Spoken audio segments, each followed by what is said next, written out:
Bonjour, Morning Brief du 30 novembre 2017. Alors, juste avant de commencer, le commentaire des marchés actions lors de la séance de mercredi, vendredi, demain, il n'y aura pas de morning puisque c'est fête le Mouled en Tunisie. Donc je vous souhaite كل عام وانتم بخير ومولدكم مبروك. Alors, on commence par le Mazi qui poursuit sa tendance haussière amorcée durant cette semaine et affiche une hausse de 0,43% à plus 8,69% depuis le 1er janvier 2017. À signaler surtout le fait que Tijari Wafeh a dépassé la barre de 500 dirhams et a atteint un nouveau plus haut historique avec une capi qui dépasse les 101 milliards de dirhams. C'est tout près de pas très loin de Maroc Télécom qui a une capi de plus de 121 milliards de dirhams. La troisième étant presque la moitié de la capitalisation boursière de Tijari Wafeh Bank, à savoir BCP, avec une capitalisation boursière de seulement, entre guillemets, de seulement 55 milliards de dirhams.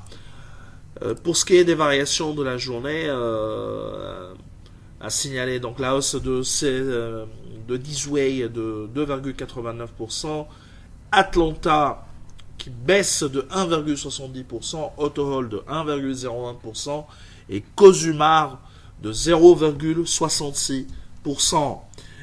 Alors, côté actualité, il y a BLCI qui annonce un bénéfice net T3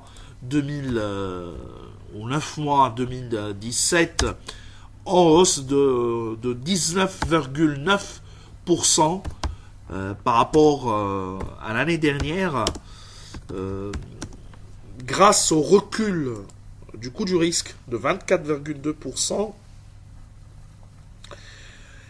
et puisque le produit net bancaire ressort en baisse de 1,5%, donc la hausse du résultat net provient essentiellement de l'amélioration de la qualité d'actifs et de l'amélioration du contexte risque pour BMCI. Sur le troisième trimestre, le résultat ressort en baisse, ressort en recul par rapport au T3 2016. Alors, Tunindex récupère 0,25% à plus 12,95% depuis le 1er janvier 2017, mais avec des volumes très faibles, seulement 2,6 millions dans 353 000 sur TPR, 348 000 dinars sur Monoprix qui affiche une hausse de plus de 15% sur le dernier mois, ce qui constitue vraiment une excellente performance. Et cette période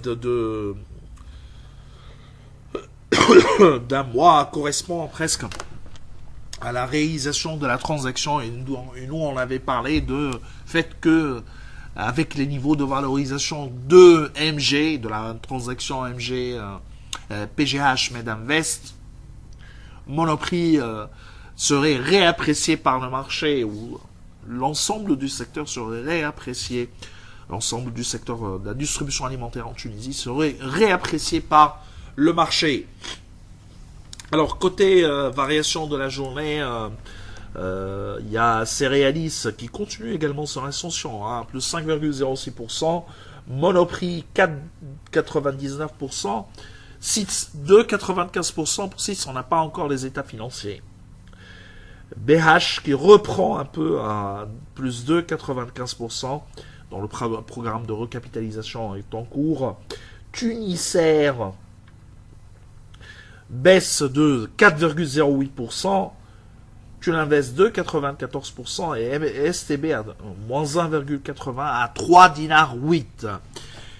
Alors, côté actualité, il y a les annonces des attributions d'actions gratuites. Pour SAH, L'attribution se fera sur la base de une action nouvelle pour 14 anciennes, avec 2 rompus qui sont rachetés par la société et qui procédera à l'annulation, à l'annulation de ses droits. Et à partir de... C'est-à-dire le jour de détachement est prévu pour le 13-12-2017. Sautuvert, le détachement est prévu pour le 4-12-2017 pour lundi prochain. Et la parité, je vous rappelle, la parité, 2 actions nouvelles pour 23 anciennes. Alors, actualité également, il y a le Trésor qui annonce pour l'ouverture d'une adjudication de BTR de 150 millions de dinars pour le 5 décembre prochain. On verra un peu la tendance des taux, puisque la dernière adjudication a été plutôt avec des taux à la baisse, dans la surprise générale. Également, on annonce une adjudication de 15 millions de dinars pour les BTC.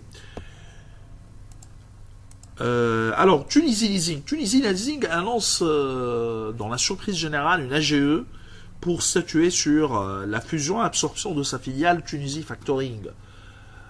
Alors, on n'a pas encore les détails chiffrés de cette opération, mais en regardant le bilan de Tunisie Factoring, ça semble ne pas être une bonne nouvelle pour les actionnaires de TLS. En fait, Tunisie Leasing, ou l'activité leasing en Tunisie, continue de souffrir d'un coût du risque élevé. Et pareil pour Tunisie Factoring. En 2016, il y a eu une augmentation du coût du risque important. Donc, qualité d'actifs qui également s'est dégradée pour la filiale de Tunisie Leasing. Autre aspect également de ce projet ou de cette fusion-absorption de Tunisie Factoring, c'est qu'elle a des charges de personnel qui sont très importantes. Presque 3 millions de dinars pour des charges en comptes sociaux pour Tunisie Leasing de 9,6 millions. Ça va rajouter environ 30%, et on a des doutes, de véritables doutes sur le fait qu'il y aura des synergies de coûts de la part